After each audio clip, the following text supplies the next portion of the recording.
Hello friends, welcome back to Chhaya vlog. ఈరోజు వీడియోలో పూర్ణం సుగంధాలు తయారు చేసుకుందాం. చాలామందికి కోటింగ్ బ్యాట్ కలపడం కష్టం అవుతుంది కదా, దానికి సొల్యూషన్ ఈ వీడియో అనమాట. చూడండి, ఇలా ఒకసారి ట్రై చేయండి. దీనికోసం ముందుగా పూర్ణం తయారు చేసుకుందాం. ముందుగా ఒక గ్లాసు కందిపప్పును తీసుకుందాము. తర్వాత ఈ కందిపప్పును ఈ విధంగా బాగా వాష్ చేసుకొని పెట్టుకుందాము. తర్వాత స్టవ్ ఆన్ చేసుకొని తగినన్ని వాటర్ యాడ్ చేసుకొని కందిపప్పును ఉడికించుకోవాలి. చూడండి, ఈ విధంగా కందిపప్పును ఉడికించుకున్న తర్వాత అందులోని నీటిని వేరొక గిన్నెలోకి తీసుకుందాం. ఈ విధంగా ఉడికించిన నీటిని మనం చారు చేసుకోవచ్చండి, చాలా బాగుంటుంది.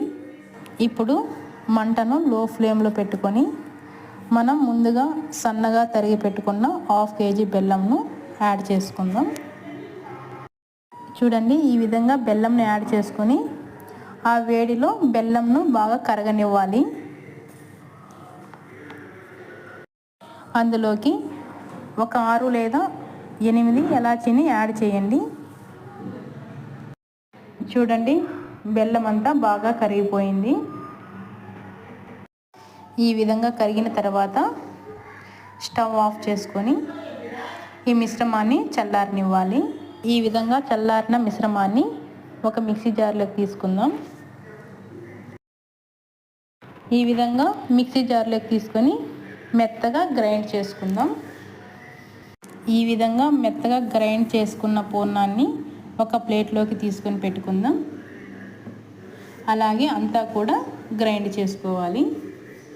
ఈ విధంగా గ్రైండ్ చేసుకొని పెట్టుకున్న పూర్ణాన్ని ఇలా చిన్న చిన్న బాల్స్ లాగా రౌండ్గా చేసుకొని పెట్టుకుందాం.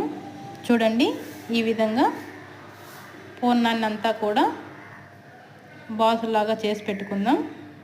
ఓకే అండి, ఇప్పుడు ఒక బౌల్లోకి ఒక 1/4 కిలో మైదా పిండిని తీసుకుందాం. ఇందులోకి రుచికి సరిపడ్డ సాల్ట్ని యాడ్ చేసుకోవాలి. అలాగే చిటికెడు వంట సోడాని కూడా యాడ్ చేసుకుందాం. యాడ్ చేసుకున్న తర్వాత కొంచెం కొంచెం వాటర్ యాడ్ చేసుకుంటూ ఉండలు లేకుండా ఈ విధంగా పిండి కలుపుకోవాలండి. చూడండి, ఈ విధంగా కలిపి పక్కన పెట్టుకుందాం. ఇప్పుడు స్టవ్ ఆన్ చేసుకొని ప్యాన్ పెట్టుకొని అందులోకి సరిపడ్డ ఆయిల్ని వేసుకుందాం. ఈ ఆయిల్ బాగా హీట్ అవ్వాలి. ఈ ఆయిల్ హీట్ అయిందో లేదో ఈ విధంగా చెక్ చేసుకుందాం. ఇప్పుడు మనం ముందుగా చేసి పెట్టుకున్న పూర్ణం బాల్ని ఒక్కొక్కటి తీసుకొని మనం కలిపి పెట్టుకున్న మైదా పిండిలో డిప్ చేసి ఆయిల్లో వేసుకోవాలి. ఇలా ఒక్కొక్కటిగా వేసుకుంటూ కాల్చుకోవాలి. ఒక సైడ్ కాలిన తర్వాత మరోవైపుకు తిప్పుకోవాలి. కాలిన తర్వాత ఒక ప్లేట్లోకి సర్వ్ చేసుకుందాం. ఈ విధంగా అన్ని పూర్ణం బాల్స్ని కాల్చుకోవాలి. అంతేనండి, పూర్ణం సుగంధాలు రెడీ అయిపోయాయి. చూడండి, ఈ విధంగా చాలా ఈజీ అండి.